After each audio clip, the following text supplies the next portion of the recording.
Gatha on opening the sutra. The Dharma incomparably profound and infinitely subtle is rarely encountered even in myriads of thousands of ages. Now we see it, hear it, receive and maintain it. May we completely realize the Tathagata's true meaning. Are you recording it? Okay. Good morning, everyone. It's lovely to see you all here, the second day of our 7-day summer Sesshin.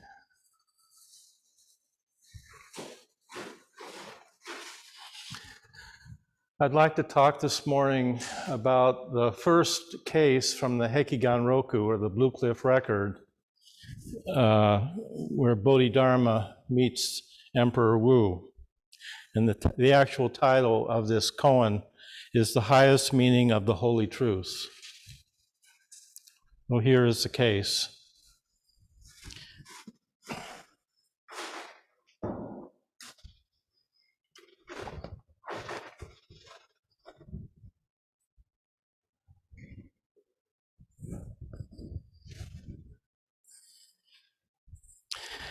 Emperor Wu of Liang asked the great master Bodhidharma, "What is the highest meaning of the holy truths?"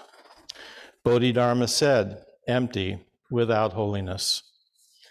The emperor said, "What is facing me, or who is facing me?" And Bodhidharma replied, "I don't know." The emperor did not understand. After this, Bodhidharma crossed the Yangtze River and came to the kingdom of Wei. Later, the emperor brought this up to Master Qi, who was his attendant in this case, and asked him about it. And Master Qi asked, "Does your majesty know who this man is?" The emperor said, "I don't know." Master Qi said, "He is the Mahasattva Avalokiteshvara, transmitting the Buddha mind seal." The emperor felt regretful, so he wanted to send an emissary to go invite Bodhidharma to return. And Master Qi told him, "Your Majesty, don't say that you will send someone to fetch him back. Even if everyone in the whole country were to go after him, he still wouldn't return."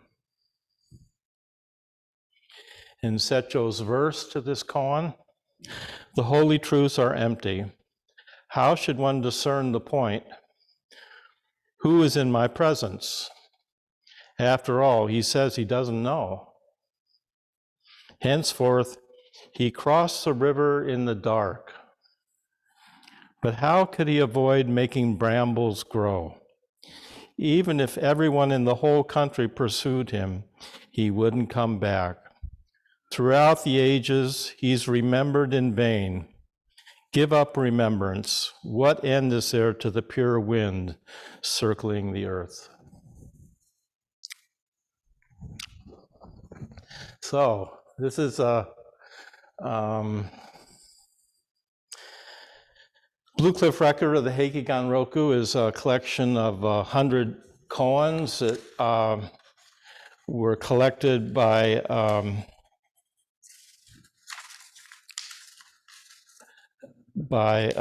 Sui Shuitao Chungshen. His Japanese name is Sessho Jugen. And Sessho collected these 100 koans and then wrote a verse, which I just read to each koan. And the Blue Cliff Record is a really rich collection of koans in our Zen tradition. They're full of images and metaphors and poetry and cursive, sarcastic remarks made by many Zen masters over the years, Hakuin, Tenkei. There are literally hundreds of commentaries and verses about these koans. And the amazing thing about these koans is that what someone experienced struggling and working on one of these koans 1,500 years ago, you or I can experience today in 2022, and that's somewhat mysterious. When I first started teaching back in the early 90s in Hawaii, I think I was pretty green, because I remember talking about the Blue Cliff Record in kind of a derogatory manner, because I thought at the time that it was a lot of male posturing. And even when I talked about this koan, I used to talk about the emperor as being kind of put out by Bodhidharma, that he might have been actually offended, because there's another piece of this story that's not in the main koan, where the emperor, who had done many good works for the Dharma, asked Bodhidharma, is there any merit in what I've done? And Bodhidharma says, none whatsoever. So my sense was that the emperor was almost offended by Bodhidharma, and I used to have a lot of fun talking about that. But actually, over the years, it's funny how koans work on you. You can work on the same koan over and over and over, because there's really no end to a koan. It doesn't have a period. It's open-ended, and you can grow. The koan can grow with you as you grow with it, and it's a beautiful thing. So now my sense of the whole Blue Cliff Record has changed as well. I think it's maybe the richest collection of koans we have in our whole tradition, and something to be treasured. Really unique piece of literature, to say the least. And the feeling I have about this koan has also changed considerably. The Emperor Wu was known by the citizens of his country as the heart-mind Buddha. So he was loved by his people. And he did many good works in the Dharma. He built schools, monasteries. He taught the Dharma as best he understood it. So he was a serious person, like all of you are, because you're in this Sesshin. That means you're serious about your life, or you wouldn't be here. Well, the emperor was serious about the Dharma. He wanted to know what it looked like on Monday morning, or Tuesday, or Wednesday, or Thursday. He was a serious guy. And he was asking serious questions of this.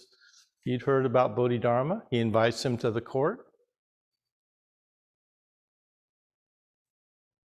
And so the first thing that's readily apparent in this koan, and it runs throughout the Zen tradition, it runs throughout the Blue Cliff Record, is just not knowing. So that's one of the first things as a Zen student we are invited to inquire about. What does this really mean to not know? And the emperor asks Bodhidharma, who are you? He says, I don't know. He's not being cute here. He's not being clever. He's being sincere.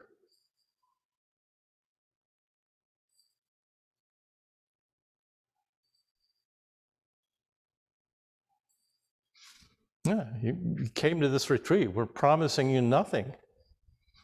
We didn't promise you a cake. It was a surprise. It wasn't on the agenda. You'll get a cake for your birthday.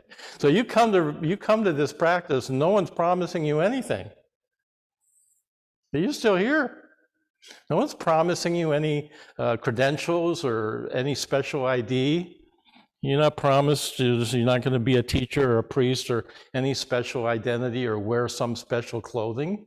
And there's no promises being made. You're not coming here to be somebody.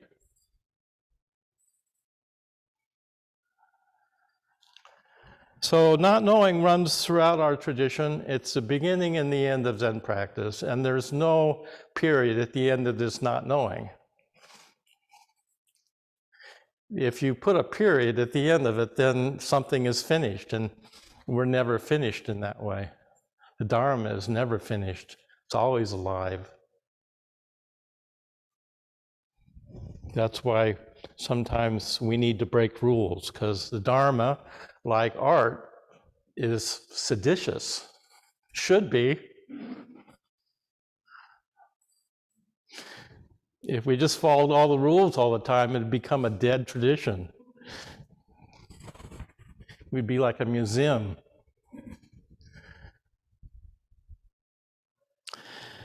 And one of the images that runs throughout the Blue Cliff record is that of it's actually fairly obscure.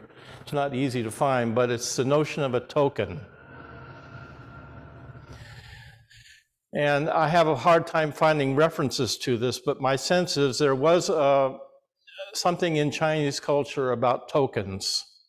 And the sense of it is that if you had someone in your family that you loved, or you have a lover, someone that and they're going on a trip, a journey, and you may not see them for 3 or 4 years, and you don't know if they're gonna come back. Maybe they fall in love with somebody else on their journey, and then they're gone.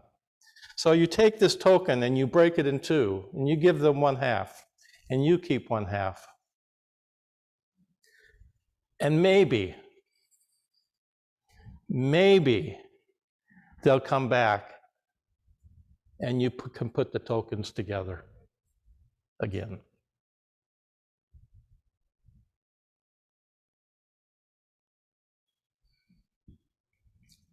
Imagine a mother seeing her son go off to war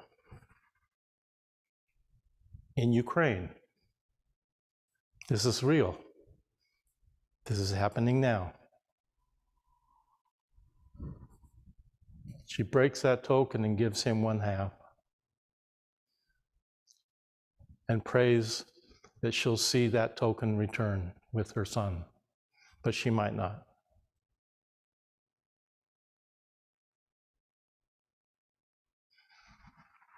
What is this metaphor of a token? Something that's broken in our lives. And why in this koan, when the emperor asks his attendant, he says, send someone to go get Bodhidharma and bring him back. The attendant says, no, he's not coming back.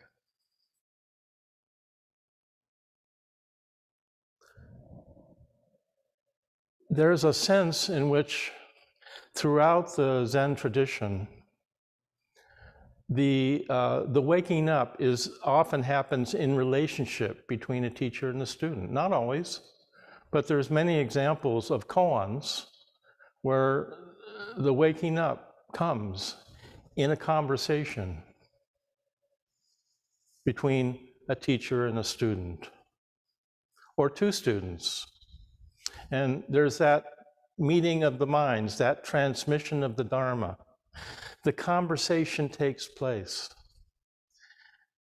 And the two halves of the token come together.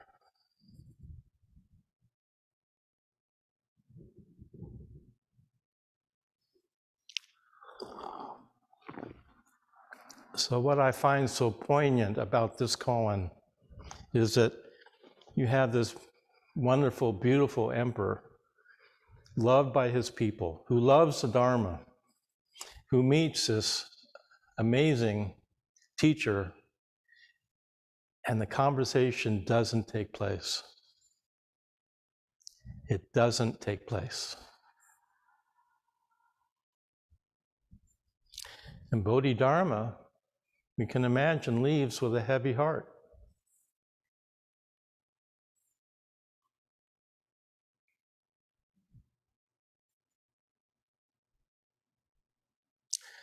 There's so many ways you can work on this koan. So many ways. One way is just to ask yourself, what do you regret in your life? What's gone missing in your life that won't come back?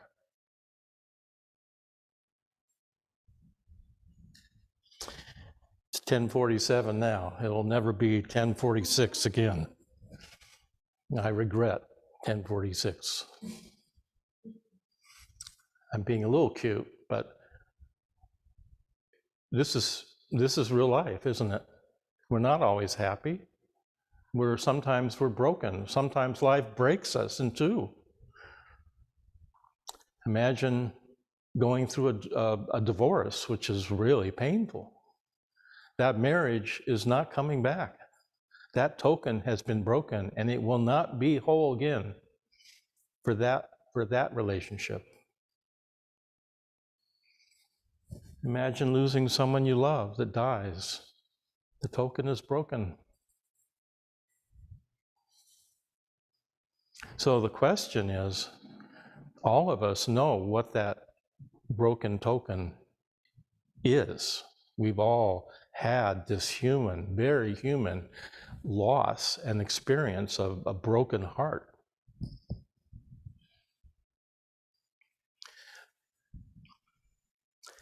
And I think what practice is about is not settling for one half of the token.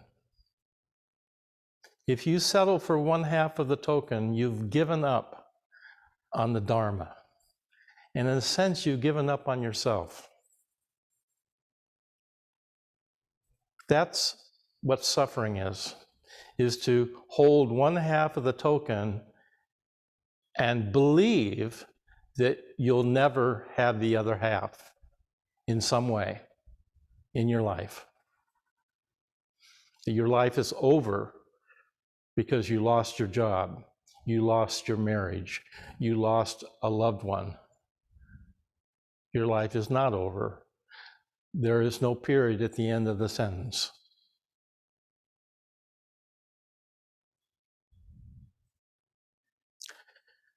So you can retrieve the other half. You might not retrieve it in the way you thought you would get it back, but we all grieve the loss of loved ones and move through that. And in time, perhaps find more possibilities and more meaning in our lives than we ever imagined. Let's make room for the imagination, for what is unimaginable.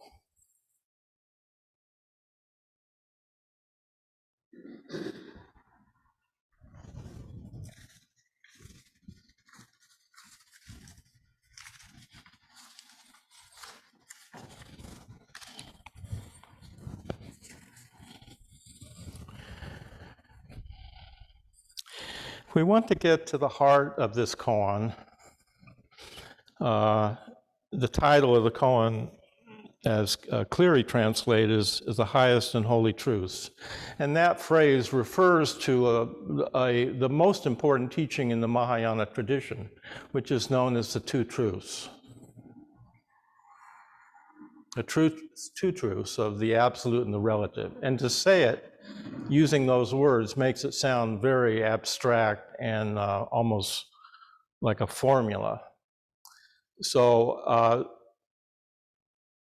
but this is the most important teaching in our tradition is this seeing that there is this aspect of our experience which is never broken, has never been stained, has never been damaged, which is whole and complete, where there is no duality, there is no self. There's not even any suffering. Or suffering is included. Everything is included here. And everything is whole and complete. And we are all here together in this same ocean of the Dharma. And there is that vastness in our lives which goes way beyond anything we can conceive of with our rational or conceptual mind. So to come to terms with this teaching requires faith. And I think it also requires imagination.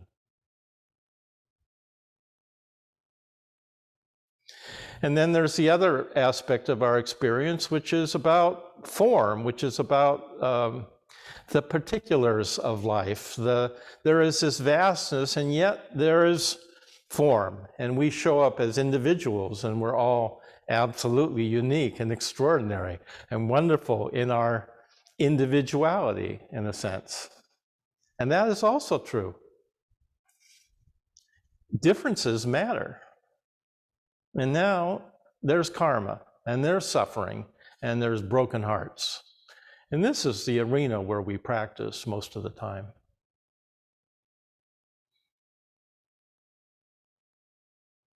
There's tension and differences. Now, what we say about these two truths is that they're not two. And that is the challenge for every Zen student that has ever taken up this tradition, is to come to terms with this teaching and clarify what that is. That's the challenge of every koan.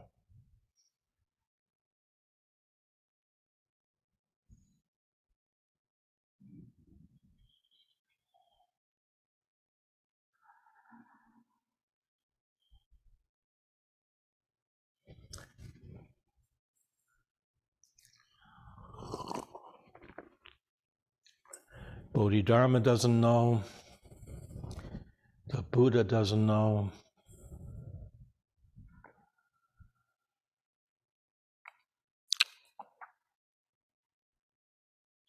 And Sesshin made a comment in one part of this koan where the poet looked around and said, "Is there a Zen master here?" And then Sesshin said, "There is. Call him to wash my feet."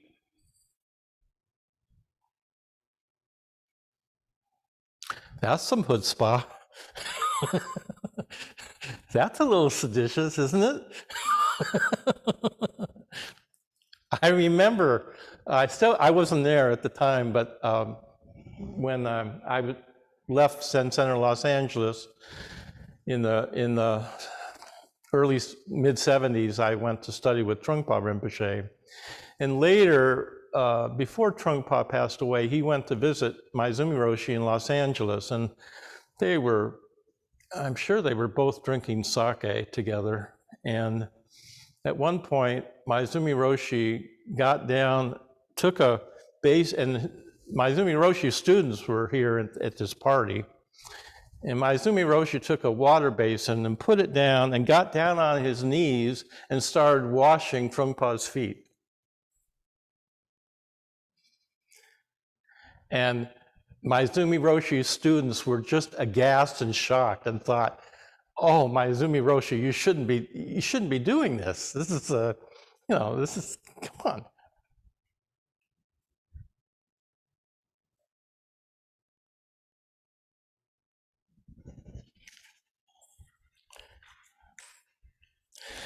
So he crossed the river.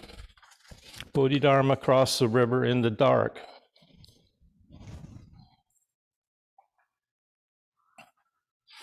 That's another place we could work with. What does it mean that he crossed the river in the dark?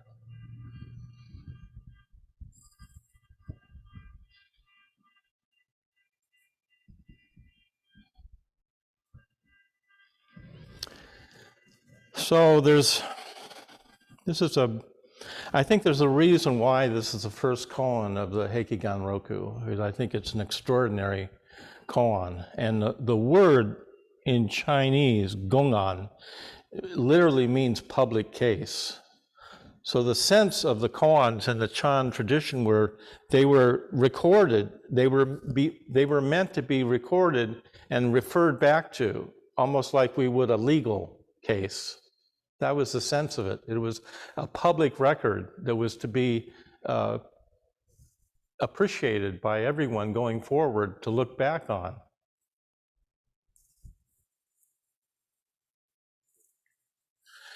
And there's another sense in which these koans, maybe why I thought in the early years when I was a little green, I thought that these koans were kind of posturing, and I think I was mistaking the urgency with which these koans come up for posturing. And there is a sense of urgency about these koans. And although Bodhidharma, who this case takes place about 250 years before the real golden age of Zen takes place. So Bodhidharma came to the emperor around 520. And then when Zen really began to blossom was about 250 years later. And that was a time when China went through what was called the Luxon Rebellion, which was an extraordinary, chaotic, and horrible civil war that happened in China. What happened was China had a big border that they had to protect. So they outsourced their military. They brought in soldiers from Manchuria to guard the border. And then they would go home when their job was done. And then at one point, they didn't go home.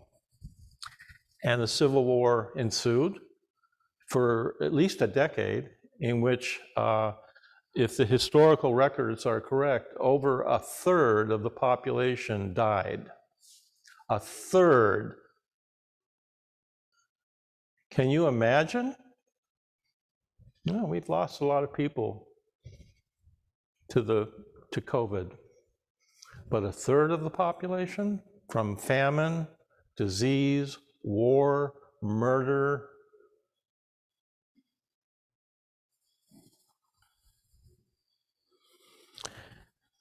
And our tradition grew out of that.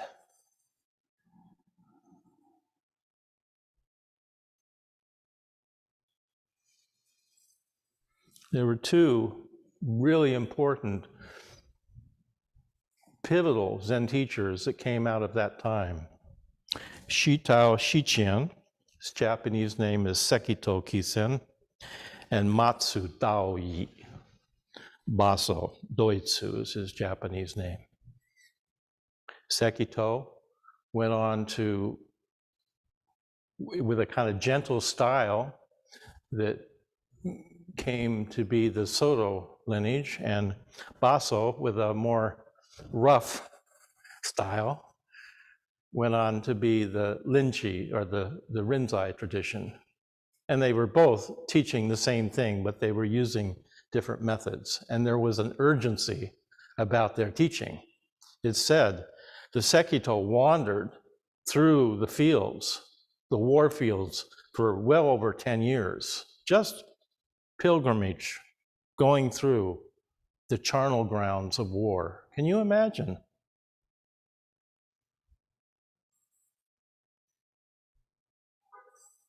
So, yes, there was an urgency in his teaching.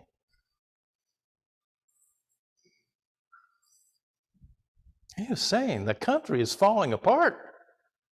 Can you relate? The country is going to hell. You don't have time to figure out who you are. Just wake up now and get to work.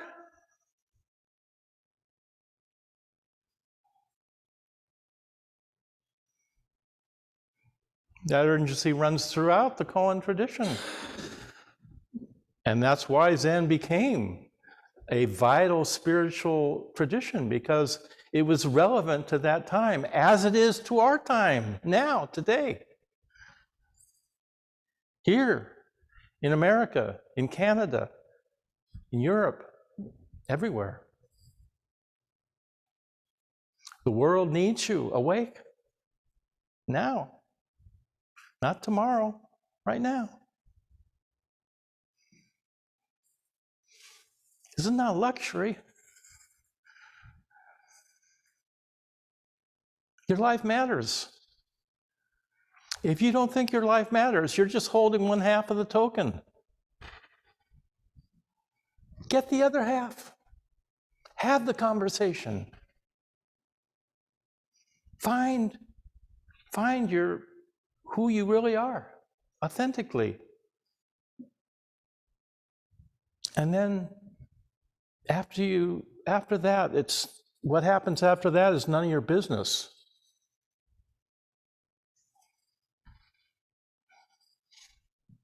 It's up to the universe. It's up to grace. There's a wonderful quote here that by David Brazier, who I really like. He's a wonderful Zen teacher, but he's in the Pure Land tradition. And I love the Pure Land tradition. I think it's actually a very nice counterbalance to Zen. In Zen, the Zen tradition in Japan is known as self-power. Lots of agency about waking up. It's up to you to wake up. In the Pure Land tradition, it's known as other power in Japan. And in the Pure Land tradition, they surrender to an archetype, Amitabha Buddha, and they give themselves to Amitabha Buddha. And so there's a sense in the Pure Land tradition where it's really not about your agency so much as it is as letting go into relationship, and that we're all flawed, and it's okay. And I think both of these traditions kind of balance each other, complete each other, almost like two tokens, two half tokens coming together.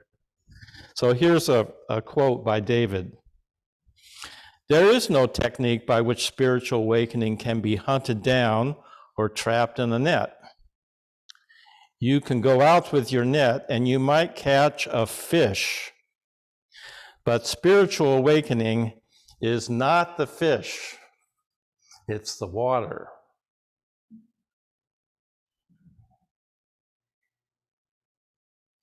And the water will always slip through your net. Even though it is already all around you, you will not notice the water if your mind is focused on catching the fish. However, if you catch the fish and you take it out of the water, it will soon be dead and smell bad. Religion is like seeing the water. Grace is already around us, behind us, and ahead of us.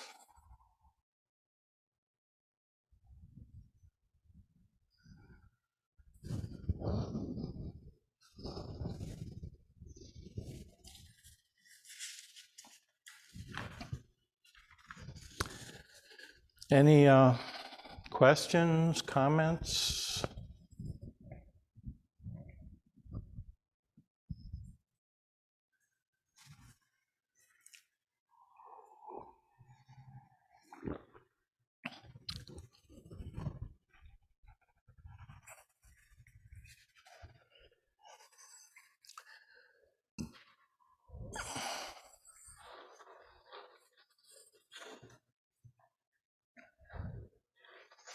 Anybody?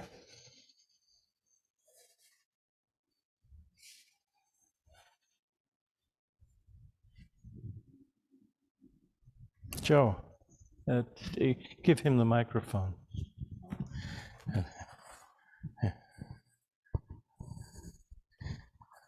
Joe, sit up here so they can see you from the screen. It just so for their experience, it's a little better. There you go. So this retreat is my first exposure to Zen. Yeah. Would this be, in a sense, is this a religion then? I don't know. Could be, might be. What do you think?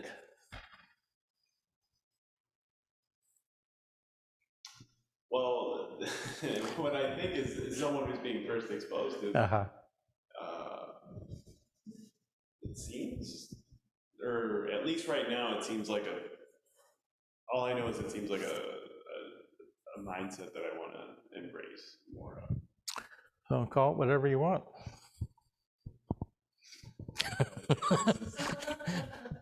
I'm being a little coy with you, and it's a really good question, and people have asked that question a lot about Zen. Sometimes it looks like a religion, sometimes it doesn't. We have tended, in the last 10 years of this Zen Center, I have tended to a more secular kind of practice oriented.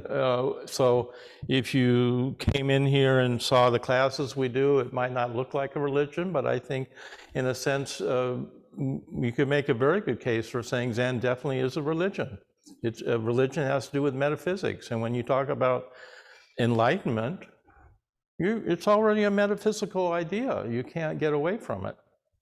So in a sense, religions require some kind of faith. You have faith in something larger than yourself. It doesn't mean necessarily faith in a supreme being, which would be the traditional definition of religion in the West, but you can't really avoid metaphysics in Zen or in Buddhism. And I think to try to take the religion out of Buddhism, it does a disservice to actually what the teachings are. On the other hand, if you get too concrete or literal about making the practice into a religion, it takes the life out of it at the same time. So there's sort of a tension between it being a practice and it being a religion. I think there's a tension there. Oh, that explained it perfectly. I don't know. Thank you. Anybody else?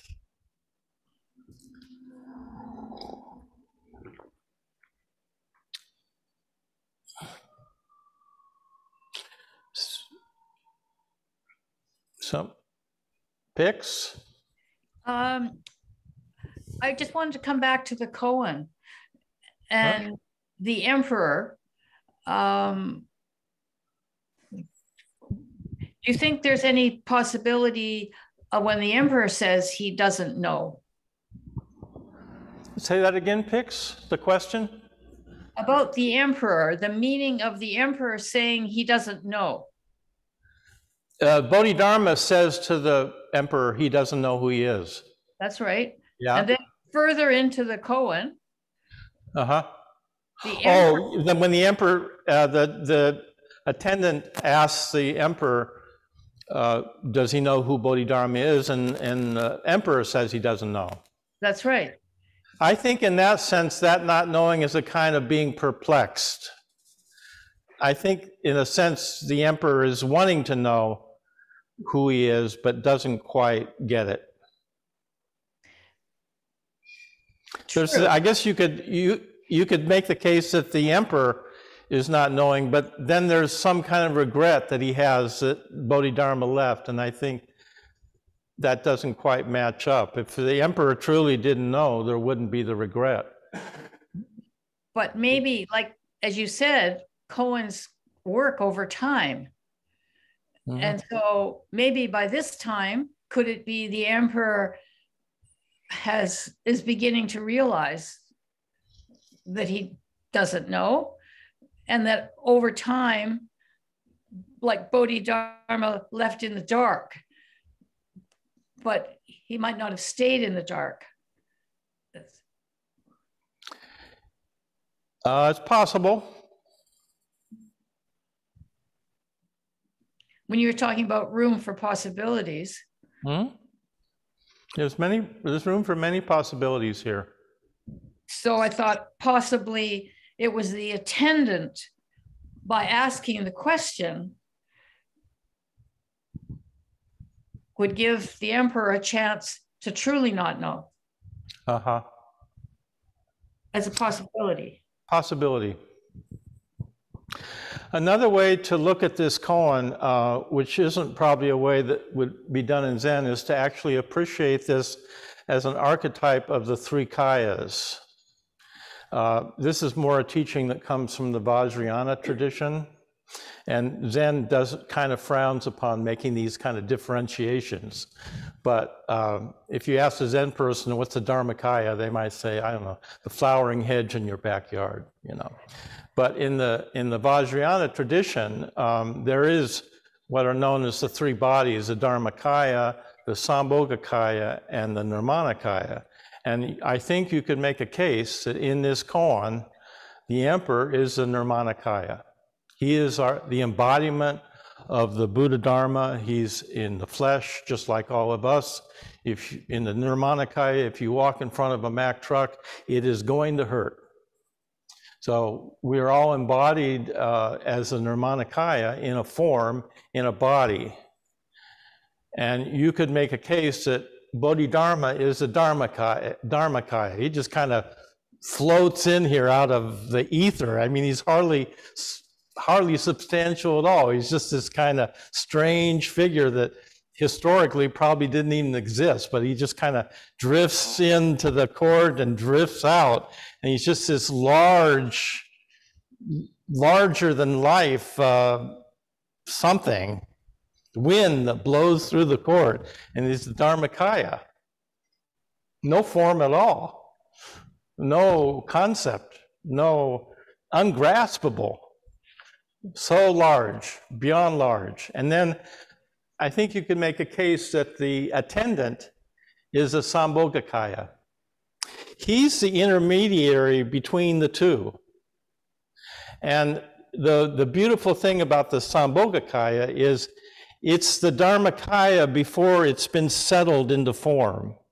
So we speak of the Sambhogakaya as the dream body or the bliss body, because the Sambhogakaya includes dreams and imagination and art and things that haven't yet fully settled in the form. So it's this kind of luminous in-between part. And I think you could make a case that the attendant is kind of the go-between between the two. He's trying to help them meet or come together. And I like that way of looking at this. I think that's another reason why I think this is probably put at the beginning of the Blue Cliff record, because it has so many possible ways that you could appreciate what's taking place here. It's even the possibility of the attendant being Nirmanakaya and the emperor being Sambhogakaya. That's possible. That's what I'm saying. Yeah. Whatever works for you.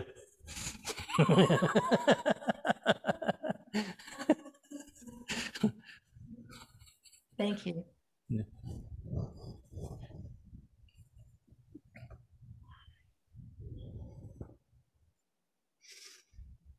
Anyone else?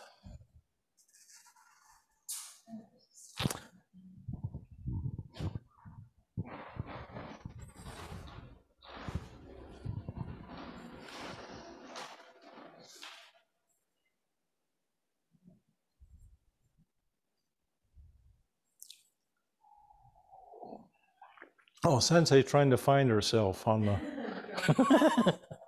There you are. Kind of. We'll move. Okay, yeah. So I was just thinking when you were talking about not knowing, and how that's such a deep practice. I mean, you know, if how we whenever someone even says something to us, we can jump to a conclusion about something. Mm-hmm. And, you know, can we just go, well, see whatever is arising and have curiosity? Well, that's interesting, Mm-hmm. right? In our experience, that's interesting, instead of holding tight to it. It's a kind of a practice of letting go and going, well, I don't know, you know, that's interesting that it came up, and can I let it go? Yeah. Yeah, it's a great practice. Don't we easily get defended by our whatever identity we feel we are representing, whatever somebody we think we're supposed to be, and we easily kind of you know, get defensive and then feel like something has to be defended here. Right. Easy to do. Right. Yeah. So that, along with that not knowing, there's that bearing witness, our practice of the three tenets. Well, that's interesting.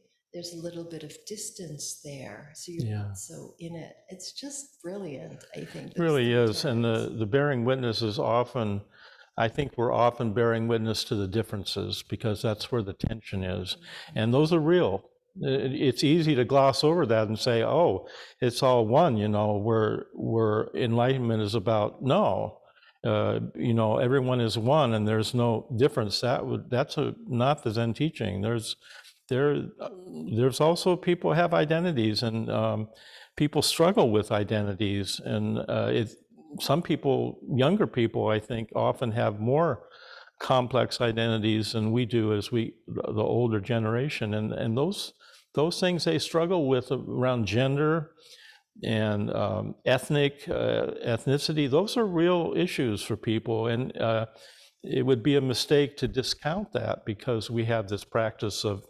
oneness. And the real teaching about shunyata and emptiness is both the two truths.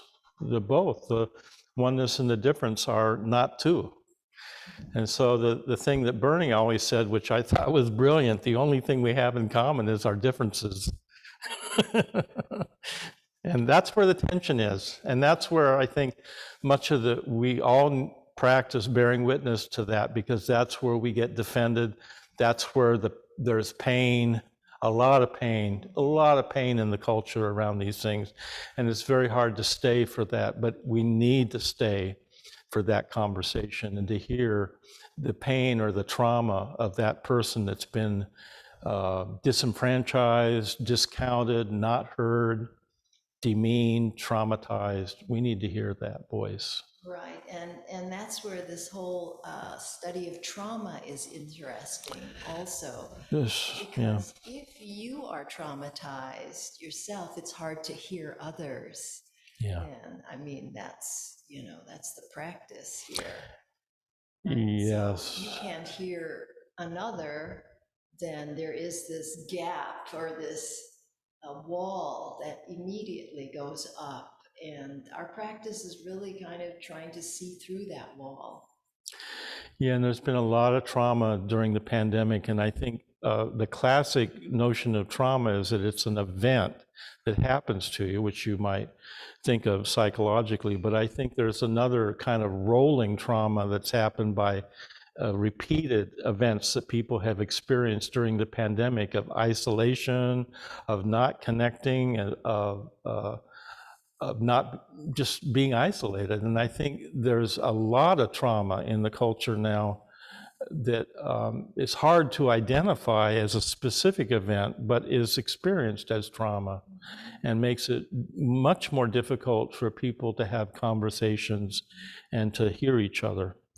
Right, and then there's also, I think it's called historical or intergenerational trauma. Yes, there's that too. Right, because if you know Thich Nhat Hanh's teaching, right, can you see the sun in a piece of paper? Mm-hmm. Right, then can you see your ancestors' trauma in your being? Yes. that has come down. So that's just another whole fascinating area that I'm just kind of looking at the surface of now. There's a whole kind of psychology, I forget the name of it, that's started by a German, I think, that actually does present, you actually are in a group and someone role plays your father or your grandmother, and you actually, and they're role playing it, and you actually come to realize that you are carrying something that was completely unconscious to you from a previous generation, that maybe in your family's previous generation, someone was rejected, one of the siblings was the black sheep of the family, and you're carrying that, and you had no knowledge of that consciously, and yet it carries through generationally. So I think that's also happening. Hmm? I don't know that name, Zach, but yeah. German therapist. Uh-huh. Generational trauma. Uh-huh.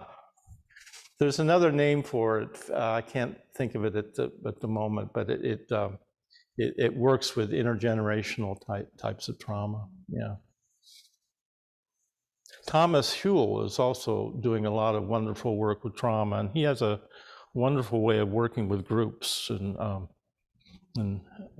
yeah. So that bearing witness practice is so incredibly important. Yeah. To that. Yeah, and so if we got into the neuroscience, what I've been telling some of our Zen life instructors, I actually think the polyvagal theory of, polyvagal theory by Borges is basically talking about the parasympathetic nervous system as a hierarchy, so that our at the ventral vagal nerve, which is the big nerve in the body, is where we have our social engagement with others, where we feel safe and we are curious and open and have conversations, but we're easily triggered to go down to the sympathetic nervous system, which is about survival. And once you're triggered at the place in the nervous system about survival, there's not room for compassion there, because survival is what's important. And so you get triggered into the flight-fight modality. And I think one way of thinking about trauma is that when you feel threatened, you're coming from that place in your embodied way. And then you go further down to the dorsal vagal nerve, and you're collapsing. You're actually contracting into,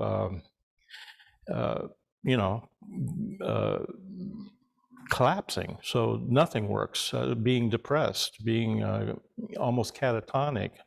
And then you don't just go from there up to the social engagement system, you go from there up back into the flight, and that's exhausting. So people get tired by that stress. You can imagine a nurse working in a hospital during the pandemic, the kind of stress they have every day. So when you are so stressed out by flight kind of reaction to things, you just collapse. That's where you go, because that's your body's way of taking care of itself.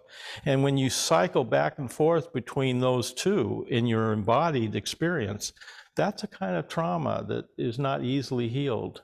And I think so one of the ways of thinking about compassion is that we're trying to be present to others, bearing witness in a way that doesn't trigger that, but that invites them to come up and feel safe with us, so that we can have a conversation and we can listen deeply with empathy to their pain. And that's the bearing witness, is that we're not judging, we're not running away, but we're staying present in a place that is open-hearted and curious, which helps that other person begin to trust that they could be there too.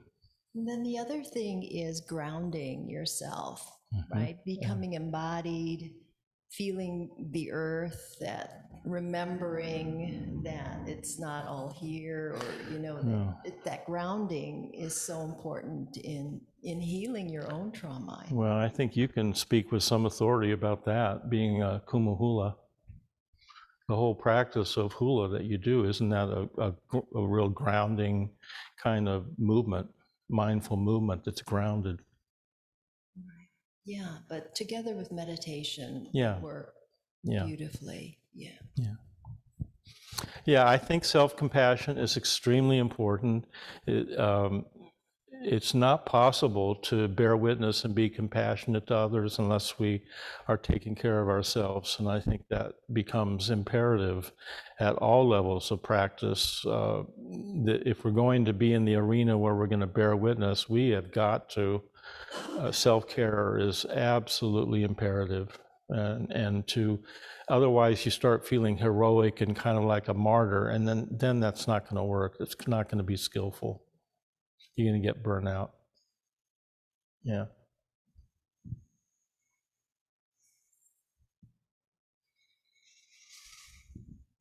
It's a rich practice that we have, full of skill, what we call upayas, or skillful means. So part of the bodhisattva path that is a part of our tradition is that when you take this vow to save all sentient beings, then a lot of practice is getting tools in your toolbox that you can use out in the world to be skillful.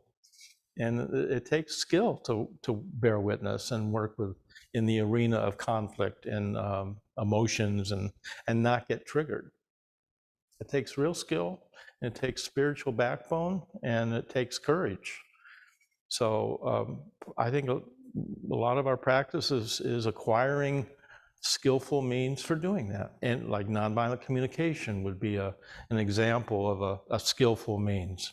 Or the grace process that we teach here is an example of how to be in the arena of suffering without getting burned out, by making it more likely that compassion is going to emerge in your relationship with that person that's suffering. And when compassion is there, you're more resilient. You can actually be with suffering without being taken over by it. And that's a kind of grounding in your own intention, in your own awareness of your own body and what's going on with you as you are being in relationship to somebody else. What often happens with people that are compassionate and have big hearts is they go rushing into the arena of suffering, but they go missing. And when you go missing, it's not going to work. You have to actually have an awareness of you can't fuse with the other. That's not skillful.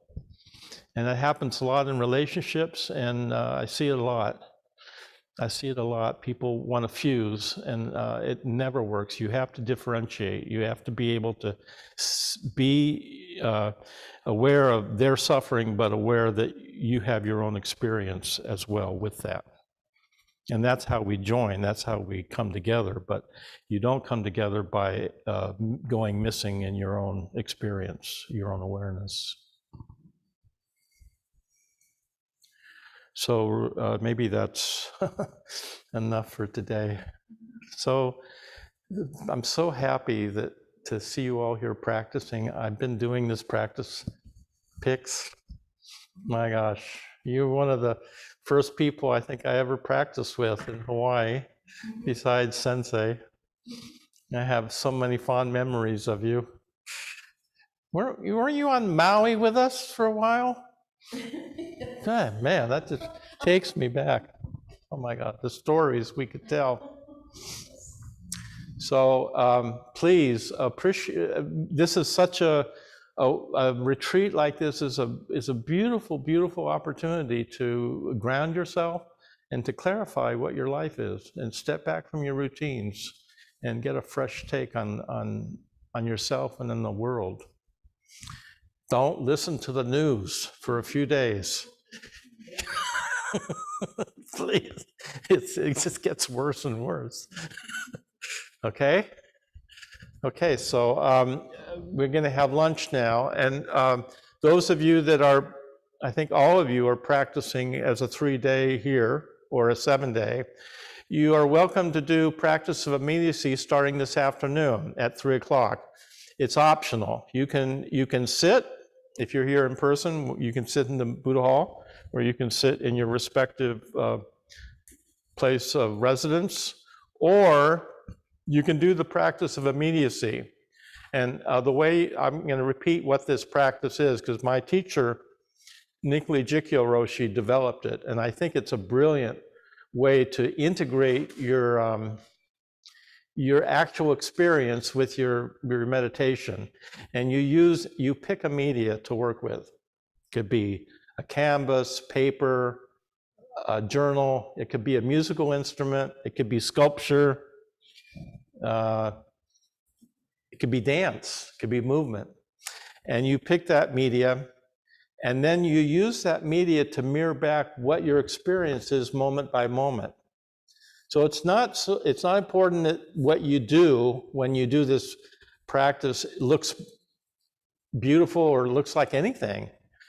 All you do is you use that. I'll use the example of a paper because it's clear. I'm looking at a blank piece of paper, and the first thing I feel is fear. Oh my God, it's blank. What do? I'm not an artist. I don't know what to do. I've got a pencil in my hand, kind of shaking a little bit. What do? You draw the fear. That's what's in your mind, right? Draw that. Whatever it is. You make a mess of the whole thing. Throw it away, take another piece of paper, do it again. And you're actually learning about the fear by seeing it mirrored back at you. It's a really powerful practice, and the reason we don't do it at the beginning is you need to be sitting a little while so that you can start to get into this, and it will pick up momentum if you do it regularly throughout the days. If you did in the 7-day retreat and you do it each day, you'll find that things start to come up. And so this is truly a practice of not knowing. Not knowing. And there's no period at the end of that sentence. Okay, any questions about the practice of immediacy? Okay, so it's optional. You can also sit. You can do either one. And you can sit a little bit and you can try the practice of immediacy and come back and sit. So we sit from 3 to 4:30, and then at 4:30 we have the sutra reading, and then supper. So we're going to have lunch here now. I hope you have lunch wherever you are.